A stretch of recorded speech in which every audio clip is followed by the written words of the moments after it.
لەسەر یارگەی فەڕەنسۆیی هەولێر میوانداری نەورۆزی کرد لە یەکێک لە یاریەکانی هەفتەی 12 خولی ناوی کوردستان. یوسف سعیدی نابژوان پیکەی دەستپێکی یاریەکەی لێدا. نیوەی یەکەم نەورۆز تا ڕادەیەک باشتر دەرکەوتوو لە دوو لێدانی ئاسۆ ڕۆستەم و لێدانێکی ڕاستەوخۆی ئاراز مستەفا نزیک بوون لە گۆڵ. لە بەرامبەردا هەولێر تەنها یەک دەرفەتی ڕاستەقینەی هەبوو لە ڕێگای ئیبراهیم ئەزوەر، بەڵام تۆپ ڕێگای گۆڵی نەگرت. لا نیوەی دووەم یاریەکە هەولێر باشتر دەرکەوت لە سەرەتاوە. لە خولەکی 55 هۆگر حوسێن بە لێدانێکی بەهێز گۆڵی یەکەم و پێشکەوتنی زەرد پۆشەکانی تۆمار کرد. نەورۆز هەوڵەکانی بۆ یەکسانکردنەوەی ئەنجامەکە دەست پێ کرد. ئاسۆ ڕۆستەم تۆپێکی ئاراستەی گۆڵی هەولێر کرد. عومەر ئیبراهیم لەسەر هێڵی گۆڵ تۆپەکەی دەرباز کرد. هەردوویانە دوو دەرفەتی دیکەیان بۆ گۆڵ لە دەستدا. لە خولەکی 73 عومەر ئیبراهیم لایەنەی هەولێر بە کارتی سوور کرایە دەرەوە. ئاراز مستەفا بەم لێدانە بەهێزە جارێکی تر بەختی خۆی تاقی کردەوە. ئەحمەد ڕێبواری گۆڵپارێز تۆپەکەی دوورخستەوە.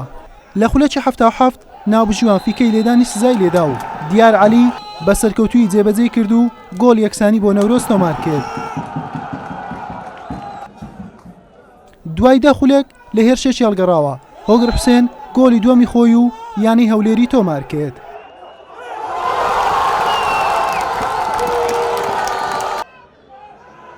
لە خولەکی 93 هاوکار لەتیف لایەنەی نەورۆز بە کارتی سوور کرایە دەرەوە.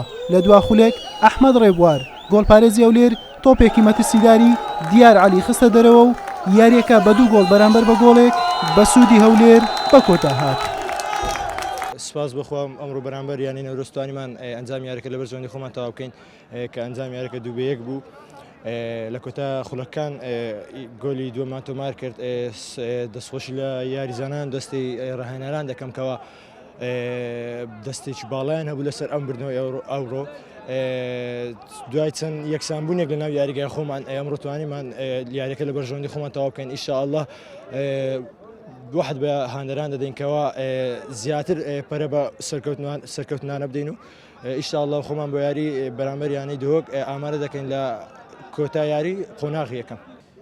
لە ڕاستیە ئەتوانم بڵێم گێم یەکەم یاریی باشمان کرد. فرسەی زۆرمان دروست کرد بەڵام نەماتوانین استیغلالیکەین.